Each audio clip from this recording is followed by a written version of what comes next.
Hi guys, my name is Steven, and welcome to video number 18 in my new series called Introduction to CodeIgniter. What I'll be showing you guys in this video is we'll be taking the form that we built last video, and we will be running it through the form validation library. I'll show you guys the ins and outs, a couple of the different functions, and the tools in the form validation library. So yeah, let's get started. Last video we made this beautiful form. This pretty awesome form, and it submits to the send email function in our site controller. Take a look at that. Let's clean some of this up. Let's go. We'll need the site controller and the contact view, and that's about it.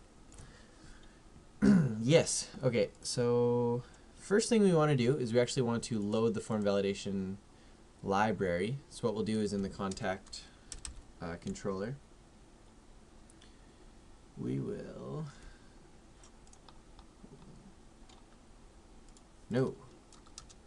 we have that send email function, so we can actually create that now.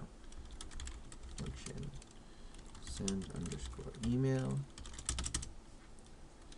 and then we'll load that library. This load library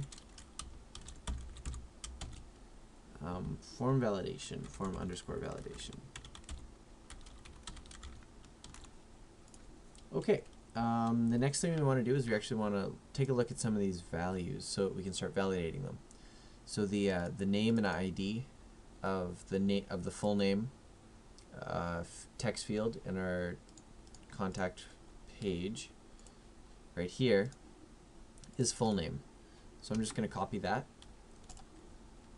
Whoa. Okay, there we go. And we'll actually start setting some rules. And this may seem a little bit confusing at first, but I'll finish it off and it'll make perfect sense, I promise. So this form validation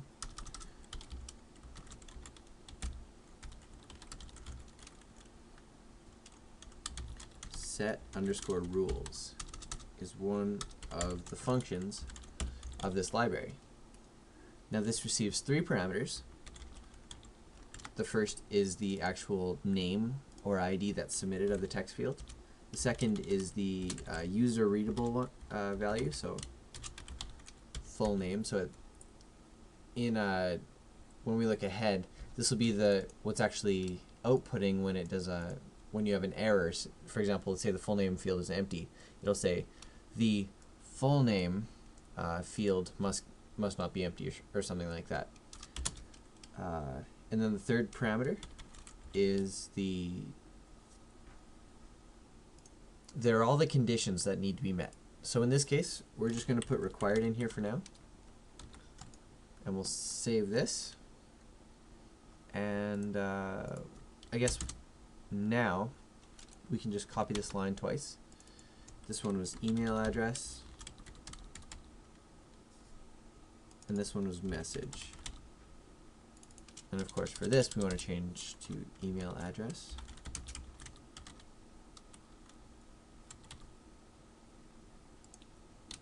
Two D's, and this one message. Perfect. Okay. Now, if you're used to doing form validation, you'll notice, like, if these conditions are met, then what? You know, like, of course, this is going to lead to an if-then statement. So we'll go if, and this is also a new function that you'll learn. This form validation run is exactly equal to false. Then we'll do this. So if it failed, we're going to load this view again, the whole contact view all over again, and I'll show you how we actually echo those validation errors. How we do that is we actually go into the view after we load this view again, and before we open the form, we'll echo validation errors.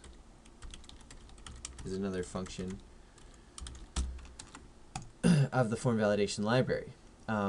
Basically, the way this works is if you load this this library in the controller and then eventually call the view, you can actually use all the functions of the library in the view itself, which is what we're doing here. So now if we go and refresh this page, we'll check and see if we have any errors. No, we don't. What if we try and submit the form now? We click send. We're actually getting, like, it does this all for us. Like, how awesome is that? The full name field is required. The email address field is required. The message field is required. Before we get too much further, though, why don't we complete that if then?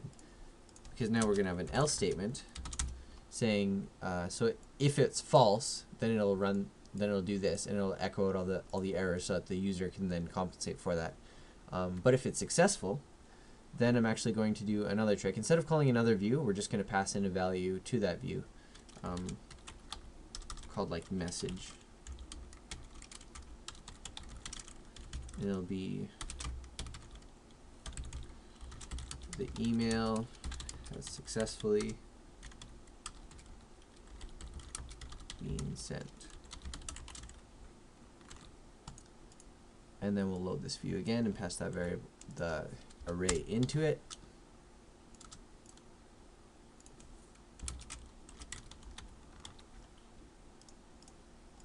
And now if we, because all these are just required, we'll fill that up with garbage data, press send, email address field is required. That could have been because I named it wrong. Yeah, it probably is. We'll take a look at this. Yes, it's just email. So we can copy this, go back into our, yeah, so the name for email is not email address, it's just email.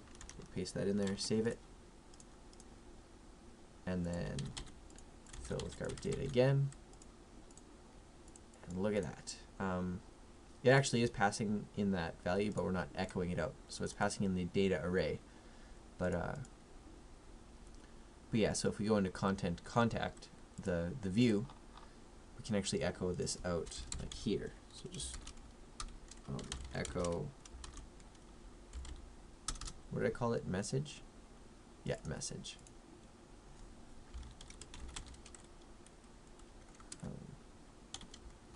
Should be good like that.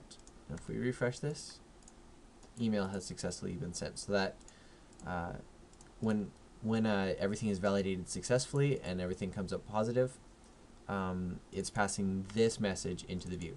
However, because now that this view is expecting the variable of this message, we just need to pass in the data array into every time we load the contact view, which is only here and here.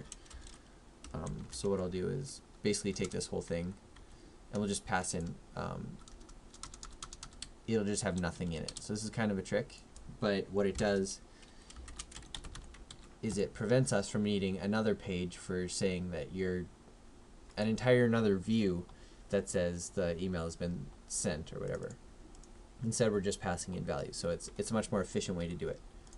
So now, if we actually go to the contact page, we don't have any errors. Whereas if we weren't passing in this data array, oh, that's the wrong one, we would have an error saying that message has been message is undefined. So we'll just undo that, go back in there, save it, good to go. Okay, and I believe, yes, we also need to pass in the array when the validation fails. Okay, excellent. Next step is I'll show you guys some more of these conditions that need to be met. For the email, there's a valid underscore email. So what that'll do is it'll take the string that is sent from the contact form. So if we fill this up with garbage data again, press send. Even though they're all full, the email address has to be valid. So it would have to be @something.com or .something. Something at something.something is all it is. So now if we send this, the email has been sent. So we're validating successfully again, and this valid email condition is right. Another one is alpha, and we'll put this on the full name field because they're not going to have numbers in their name. They better not, otherwise that's weird. They're not going to, basically all this means is if it is a capital case or capital letter or a lowercase letter. And again, we can test this by going numbers, underscores, stuff. So this is actually going to give us a couple of these. The email address and the full name may only contain alphabetical characters, which is cool. So that's working. One more, I guess another thing I want to show you about this is notice how every time I do it, these values become blank again. I'm going to show you how to set these values so that they'll actually stay. And we'll do that like this. Right now the value in our arrays that we're passing into this form input helper is or the form helper is just set to blank, and that's a problem. What we can actually do is there's a function in the form validation library called setValue, and in this we just say which of these names we actually want it to be. So in this case, this is for the full name field. We just put setValue full name, and so whatever we typed into the input field of full name, that'll show up next time. So we'll try this. So you can actually see that what we typed in when we submitted the form is actually being repopulated in that field, so they don't have to type it every time they get an error. And we'll do the same thing for the other two fields as well. Of course, this one will be email, and this one will be message. And that's me copying and pasting. Hope it's not too fast. Give you a second to read that. And okay. Now if we refresh this, go back, or we'll just go back to the contact page, try it again from start. Type, my name is Steven, my email address is Steven at phpacademy.org, and the message, hello Steven. The email has been sent. Okay, so now we have a fairly complex, oh yeah, one more thing. Cross-site scripting. The title of this video is security. Cross-site scripting is one of the biggest problems that I've had in some of my online applications. People can use scripts from other websites on my site through these input fields. And this is actually really simple to prevent with CodeIgniter. What you do is you just attach another condition called XSS_clean. And we'll actually do that to all of them. And sorry I didn't explain. This little thing right here, that's the bar. It's like when you put a /, it's like shift / on a PC keyboard. I'm not actually sure what it is on a Mac.